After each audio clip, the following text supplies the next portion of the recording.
뉴스입니다. 대선을 앞두고 정치권이 요구하는 복지 재원을 마련하기 위해 부가가치세율을 인상해야 한다는 주장이 나오고 있습니다. 하지만 부가세 인상은 전 국민의 세부담을 늘리고 물가를 자극하는 등 부작용도 만만치 않아 찬반 논란이 확산되고 있습니다. 이인철 기자의 보도입니다. 복지 재원 마련을 위해 부가가치세 인상을 검토해야 한다는 주장이 제기됐습니다. 우리나라의 부가세는 지난 1977년 도입 이래 35년째 10%가 유지되고 있습니다. 20% 안팎의 선진국이나 경제협력개발기구 평균 부가세율보다 현저하게 낮은 게 사실입니다. 기획재정부 산하조세연구원이 부가세 인상의 포문을 열었습니다.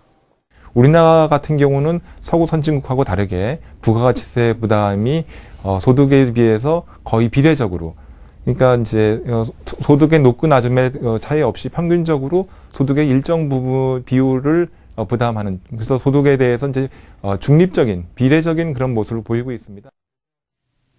저소득층이 많이 소비하는 생활 필수품은 이미 면세 혜택을 받고 있지만 사치품의 경우는 대부분 과세 대상이기 때문에 부가세율을 올려도 저소득층이 받는 타격은 상대적으로 크지 않다는 주장입니다. 하지만 부가세 인상의 부작용도 만만치 않습니다. 부가세는 전체 국세 수입의 4분의 1을 차지할 정도로 비중이 높기 때문에 부가세율을 상향 조정할 경우 세입은 늘겠지만 물가를 올리고 소비를 위축시키는 부작용이 우려됩니다. 정부도 이 때문에 부가세 조정은 중장기적 과제로 검토하고 있지만 현재로선 부정적입니다.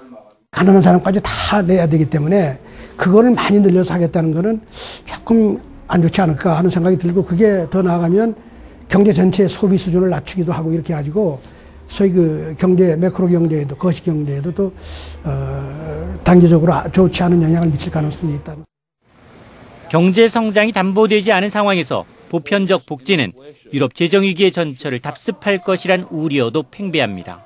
복지를 확충하는 것은 불가피한 측면이 있습니다. 그러나 우리가 선진국 경제가 지난 50년 넘게 복지국가를 지향해서 얻은 결과가 무엇인지를 잘 보고 우리가 반면교사로 삼아야 합니다.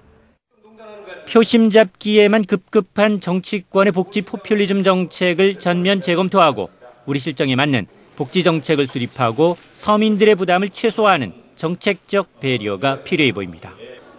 한국경제TV 이인철입니다.